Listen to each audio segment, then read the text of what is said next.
సంఘటన చాలా బాధాకరమైనటువంటి సంఘటన.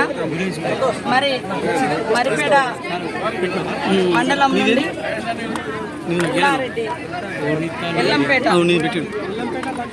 మహబూబాద్ జిల్లా డోర్నకల్ నియోజకవర్గం ఎల్లారెడ్డిపల్లి తండా 15 రోజుల క్రితమే ఏదైతే మియాపూర్ దగ్గర ఉన్నటువంటి నడిగడ్డ తండాకి వెళ్ళి అక్కడ కూలి పని కోసం వెళ్ళడం జరిగినటువంటి కుటుంబం నుంచి అమ్మాయి బయటికి చాక్లెట్లకని వెళ్తే అదృశ్యమై 8 రోజుల తర్వాత శవమై తేలినటువంటి ఘటన చాలా బాధాకరమైనటువంటి సంఘటన.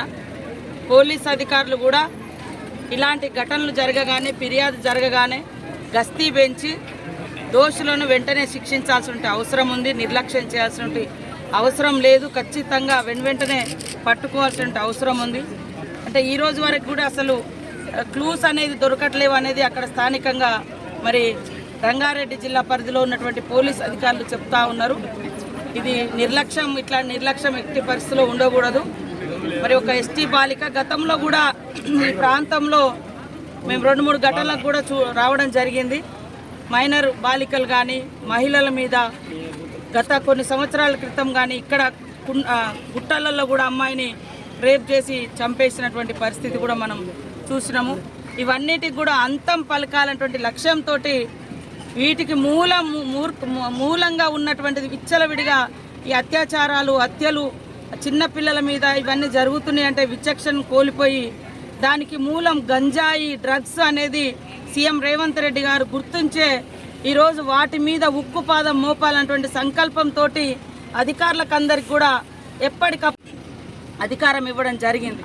కాబట్టి పూర్తి స్థాయిలో కాన్సన్ట్రేట్ చేసి ఒక దిక్కు గ్రామాలలో ఉన్నటువంటి యువతను వాళ్లకు అవేర్నెస్ ఇవ్వడము, మత్తులో ఉన్నటువంటి వాళ్ళను మనుషులుగా మార్చాలంటే వాళ్ళకు రెగ్యులర్గా అవేర్నెస్ ఇవ్వాలి, మోటివేషన్ చేయాలి.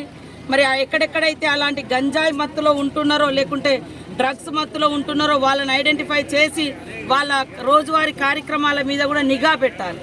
ఎందుకంటే వాళ్ళు ఎప్పుడు ఒక అడవిలోకి పోతే ఒక జంతువు మీద పడ్డట్టుగా ఒంటరిగా మీ పిల్లలు కనపడ్డా, లేకుంటే చిన్న పిల్లలు ఎక్కడ కనపడ్డా సంకలు ఎత్తుకొని పోయి గతంలో కూడా 2-3 ఘటనలు కూడా చిన్న 3 ఏళ్ల పిల్ల సింగరేణిలో హైదరాబాద్లో కూడా 6 సంవత్సరాల ట్రైబల్ అమ్మాయి, ఈరోజు కూడా ఒక ట్రైబల్ బాలిక ఈ రకంగా జరిగింది. నిన్న కూడా మేము పెద్దపల్లిలో వెళ్ళినప్పుడు అక్కడ కూడా చిన్న పాప.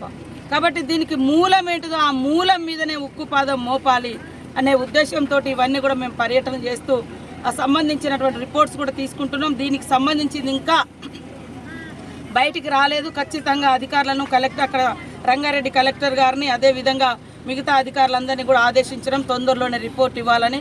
ఆ కుటుంబానికి కూడా ప్రభుత్వం అన్ని రకాలుగా అండగా ఉంటుంది. పూర్తి స్థాయిలో ఈ 2 రోజులలో నివేదిక తెప్పించుకొని ఏ రూపంలో వాళ్లకు కావాల్సినటువంటి ఇప్పుడు ఇల్లు లేదు, ఇల్లు నిర్మాణం కానీ వాళ్ళ తండ్రికి ఒక ఉపాధి అవకాశము, అదేవిధంగా ఉన్న అబ్బాయికి మంచి ఎడ్యుకేషను, వాళ్ళ కుటుంబం సాగడం కోసం కూడా కొంత ఆర్థిక వ్యవస్థను అందుబాటులోకి తీసుకొచ్చి తప్పకుండా సహాయం చేస్తాం. ఆ కుటుంబం పాపను కోల్పోయిన బాధలో ఉన్నారు కాబట్టి అందరం సపోర్టుగా ఉండాలని కోరుకుంటూ ఇలాంటి ఎక్కడ కూడా జరగకుండా అందరం నివారించేందుకు ప్రతి ఒక్కరం, ప్రభుత్వము, ఇటు ప్రజా సంఘాలు, ఇటు మేధావులు, ఇటు గ్రామాలలో ఉండే ఇలాంటి మన ఇంట్లో కూడా ఒక పిల్ల ఉంటుంది, మన ఇంట్లో తమ్ముడి ఇంట్లో ఉంటుంది, అందరి ఇళ్లలో ఆడపిల్లలు ఉన్నారు. రోజు రోజుకు దేశంలో ఆడపిల్లల రేషియో కూడా తగ్గిపోతుంది, ఆడపిల్లల సంఖ్య తగ్గిపోతుంది. కాబట్టి ఆడపిల్లలను గౌరవించుకోవడం, రక్షించుకోవడం మన బాధ్యత, మనందరి బాధ్యత. కాబట్టి సంపూర్ణంగా ఇది సీఎం గారి దృష్టికి కూడా తీసుకెళ్తాం, మాట్లాడతాం. ఆ కుటుంబానికి అన్ని రకాలుగా అండదండగా ఉంటామని తెలియజేస్తా ఉన్నాం. మేము ప్రాథమికంగా అసలు వాళ్ళకు భరోసా ఇద్దామనే ఉద్దేశంతో ఈరోజు వచ్చినాం. నెక్స్ట్ ఈ 2 డేస్లో ఇప్పుడు మేము కొంత సహాయం చేసినాము. సంపూర్ణంగా యాజ్ పర్ రూల్ ప్రకారం అంటే ఇది మర్డరు, ఏ రూపమైన మర్డర్ అనేది ఇంకా అంటే పోస్ట్ మార్టం రిపోర్ట్ ఇంకా పోలీస్ నిర్ధారణ కాలేదు.